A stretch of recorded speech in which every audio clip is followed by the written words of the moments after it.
Bom dia, meus amigos e minhas amigas. Saudações tricolores. Central no ar mais uma vez para falar hoje dos jogadores que estão retornando de empréstimo aí para o Fluminense. São 5 jogadores aí, né, que estavam em clubes da Série B, estão retornando aí ao final da Série B para o Fluminense. A gente vai falar um pouquinho sobre o desempenho deles, se algum deles pode ser aproveitado no Fluminense, se dá para fazer algum dinheiro com eles, ou se, enfim, empresta de novo, dispensa. Vamos conversar bastante, tá? Sobre esses atletas, mas antes eu vou pedir para vocês se inscrever no canal, deixar o seu like, compartilhar esse vídeo, tá certo? E se você gosta muito do nosso conteúdo, você quer patrocinar aqui a Central, por apenas R$ 2,99 ao mês, você pode virar membro aqui do canal, ter acesso a benefícios exclusivos, tá certo? Vou soltar a vinheta agora e já volto para falar bastante sobre esses atletas.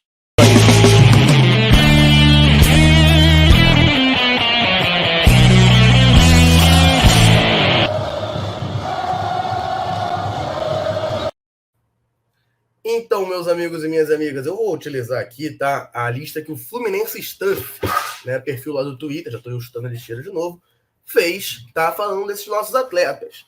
E vamos lá, vou começar aqui, né, com um lateral esquerdo, né, que a torcida do Fluminense ainda tem bastante esperança, né, após aí quase 4 anos de que ele jogou no profissional pela primeira vez, a torcida do Fluminense ainda tem muita esperança, que é o Mascarenhas, né, vira e mexe, principalmente, né? Eu acho que isso tem muito a ver com a carência que a gente tem na lateral esquerda.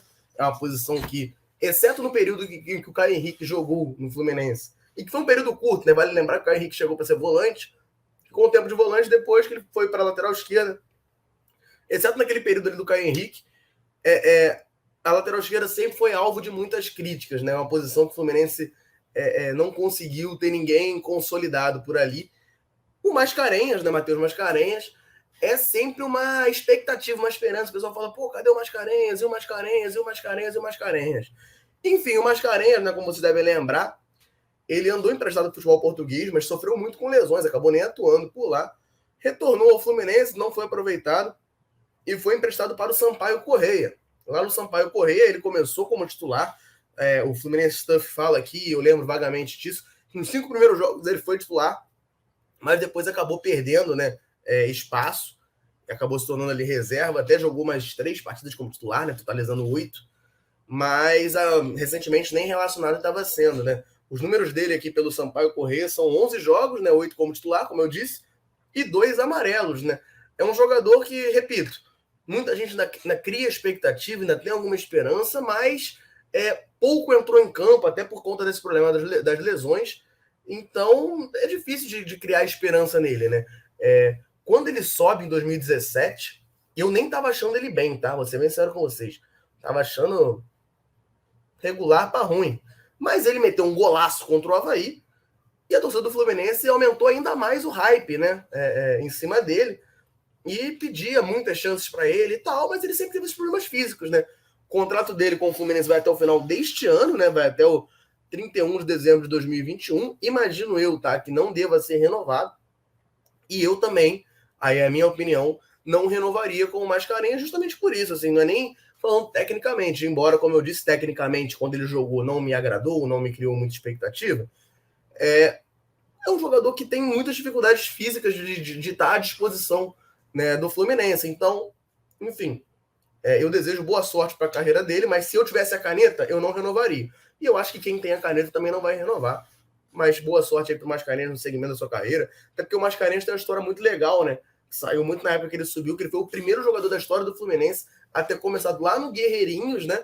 Que é a escolinha do Fluminense, e ter subido por todas as categorias até chegar no profissional. É uma história bacana aí do Mascarenhas, mas infelizmente, né? Enfim, dentro de campo não rendeu muito por conta das lesões que ele teve, tá? Enfim, seguindo aqui a lista, né, temos aqui o Frazan, né, o zagueiro Frazan, que é um jogador que a gente aqui no canal brincava muito, que era um zagueiro de jogo grande, era só botar ele em furada que ele resolvia, não podia botar em jogo tranquilo. Mas nesse Carioca, né, de 2021, ele acabou entrando mais vezes, e enfim, aí ele acabou fazendo a gente discordar da gente mesmo, né?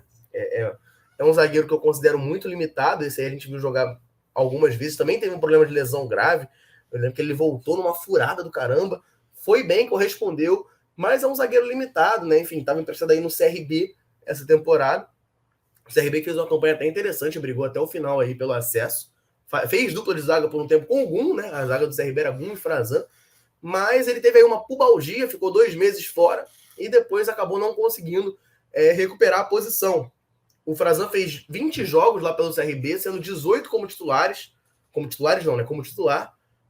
Um gol, né? Marcou um gol e tomou 6 amarelos. Vale a pena destacar também, né? Que a partida contra o Palmeiras na Copa do Brasil, que o CRB, para quem não lembra, eliminou o Palmeiras, né? Atual campeão da Libertadores, nos deu muita alegria esse final de semana. O CRB eliminou o Palmeiras e o Frazan fez uma partidaça. A partida, assim, é muito, muito boa. Mas mesmo assim, tá? Eu acho que eu não manteria o Frazan para 2022. O Frazan tem contrato com o Fluminense. O contrato dele acaba, né, no final de 2022. Então, assim, ele diferentemente do Mascarenhas, né, que está retornando de empréstimo, mas já deve estar aí notificado de que não deve ficar aí para procurar outro clube. O Frazan ainda tem contrato. Então, o Fluminense ou vende ele, ou reempresta, ou aproveita, né? Vamos ver aí o que vai ser feito com o Frazan. Mas eu não acho que vale a pena manter o Frazan no elenco, não, até porque a gente já tem 4 zagueiros, né? Tem o David Duarte chegando para ser o quinto, tem o Luan Freitas, que é um jogador aí da base, que a galera nutre alguma expectativa, alguma esperança, jogou em seleção de base e tudo. E tem o Matheus Ferraz, que a gente não sabe o destino. Então, assim, zagueiro tem aos montes, né? Então, acho que não tem muito espaço para o Frazan nesse elenco do Fluminense em 2022, não, tá? Outro jogador do Fluminense que também estava lá emprestado ao CRB é o atacante Pablo Diego, né? O Pablo Diego, né, que, enfim, já me fez cantar no Maracanã, Pablo Diego nessa porra. Fez 22 jogos, né, pelo CRB, 17 deles como titular, fez 4 gols, deu uma assistência, tomou 5 cartões amarelos e um cartão vermelho, né? Ele tem mais cartões do que participações em gols, né? Mas assim, o Pablo Diego é um jogador de muita força física e tal, blá blá blá. Eu, para ser bem sincero com vocês, podem me julgar. Eu nunca achei o Pablo Diego esse horror todo que acha. Mas também não é um jogador que está em nível de ser aproveitado pelo Fluminense. Inclusive, foi uma coisa assim, foi uma aberração, né? No meu ponto de vista, a renovação do contrato do Pablo Diego no final de 2019. Né? O contrato dele estava chegando ao fim. O Fluminense renovou o contrato dele por 2 anos, por 2 temporadas, e ele ficou sendo preterido a Matheus Alessandro e Lucas Barcelos no começo da temporada. Ou seja, renovaram com um jogador que claramente a comissão técnica não confiava, e a justificativa da época foi uma coisa assim bizarra, de que o empresário dele tinha muita gratidão pelo Fluminense, então renovou para que ele pudesse sair do Fluminense sem ser de graça.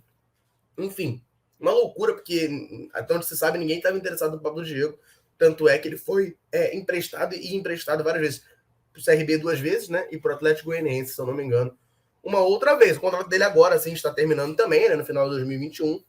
Acho muito improvável, tá, que seja aproveitado no Fluminense, e acho que nem deveria. Tá? Na minha modesta maneira de chegar, o Pablo Diego tem que se reencontrar aí, cara. Eu acho que ele seria um bom ala, um bom lateral ali, principalmente nesses times mais fracos, cara. Ele é um jogador muito forte, muito físico, faria um bom corredor direito ali indo no fundo, entendeu? Como atacante, eu já acho que não dá muito para ele. Mas, enfim, que ele se reinvente em outro time, porque o contrato dele com o Fluminense está acabando, e eu acho que não tem nada a ver, né, renovarem o contrato dele, tá certo? Enfim, Pablo Diego, mais um dessa lista. Temos aqui também, seguindo, um outro jogador que, enfim, foi pouco aproveitado, que é o Samuel Granada, né? Samuel Granada teve no elenco principal do Fluminense ano passado. Na verdade, ele subiu, entrou no segundo tempo num jogo, chegou até a meter gol, se eu não me engano, contra o Ceará, tá? Ele foi emprestado ao Vitória, mas praticamente não teve oportunidades. O Fluminense Stuff lembra aqui que ele chegou a jogar no Sub-23 do Vitória e em outubro foi liberado, ou seja, ele já retornou ao Fluminense, acabou sendo liberado, dispensado do Vitória, não serviu para o Vitória. Jogou 5 partidas, sendo que uma foi titular como lá nos aspirantes, né? Então, assim, ele não chegou a ser titular no Vitória, ganhou um amarelo, não fez gols. Dos jogadores dessa lista aqui, cara, o Samuel Granada é quem tem um contrato mais longo com o Fluminense, vai até dezembro de 2025, né? Um contrato bastante longo, mas é um jogador que eu, particularmente, não curto muito, tá? Eu não gosto muito do Samuel, eu acho muito caneleiro, vamos botar assim. Mas já fez seus golzinhos na base, já teve seu destaque. Mas, tecnicamente, dentro de campo, eu, particularmente, não gosto, tá? Do Samuel. Eu acho que hoje não tem nível para jogar no Fluminense. Talvez, né, se desenvolva, é um jogador novo ainda, né? Eu até estava conversando sobre ele com o Daniel, né, com o Leinad, e eu falei isso, falei, pô, Samuel não tem como. Aí ele falou, mas o Pedro também, né, era ruim, subiu mal pra caramba, de repente, do nada, desandou a fazer gol. Eu falei, pois é, eu fui bloqueado pelo Pedro no Instagram naquela época, eu ficava sempre xingando ele, que eu achava ele muito ruim. Então, assim, vamos lá, torcer pro Samuel desenvolver aí um potencial. Tem bastante tempo de contrato ainda com o Fluminense, mas acho que para 2022, para fazer parte do elenco principal do Fluminense, ainda não dá, tá? Eu acho que talvez jogar lá nos aspirantes, no Sub-23, ou ser emprestado para algum time em que ele vá ter oportunidades, porque no Vitória ele não teve oportunidades, né? Possa ser uma boa saída para ele, tá certo? E finalizando essa lista aqui, é o jogador que mais teve destaque, tá?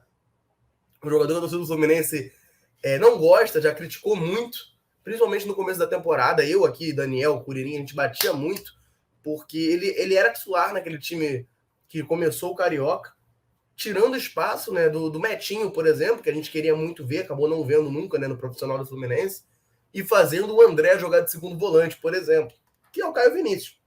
Caio Vinícius, volante aí, que muita gente, inclusive eu, defende que deveria se jogar de zagueiro, renderia mais jogando como zagueiro, mas enfim, não quer ser volante, e como volante foi um dos principais jogadores do Goiás, que garantiu o acesso, né? Foi um grande destaque aí, fez 33 jogos, 2 gols, deu uma assistência, tomou 10 amarelos. Foi, o Fluminense fala aqui que foi titular absoluto e peça importante na campanha do Goiás pelo acesso na primeira divisão, liderando números de desarmes e disputas vencidas, ou seja, teve um bom papel, né, no Esmeraldino aí nesse acesso à Série A, tem contrato até 2022 com o Fluminense. Apesar dessa boa aparição dele, eu acho que assim, não é uma posição que a gente é tão carente. Você tem o Martinelli, que pode jogar de primeiro, tem o André, que tem jogado bem de primeiro. Eu acho que o Caio Vinícius, né, não tem nível ainda para jogar no Fluminense, num time que almeja, né, disputar Libertadores ano que vem, disputar coisas grandes no Brasileirão. Para o Goiás, por exemplo, eu acho que ele pode ser útil. Mas para o Fluminense, eu não enxergo dessa maneira, tá certo? Enfim, já falei sobre todos aqui. Muita gente, então o vídeo acabou ficando um pouco longo aí, né, 13 minutinhos. Mas é isso. A minha visão sobre esses atletas é essa, tá? Eu quero o comentário de vocês, bota aqui embaixo. Alguém pode ser aproveitado pelo Fluminense? Fala para mim aí. E é isso. Vou ficando por aqui. Um abraço, saudações tricolores. Valeu.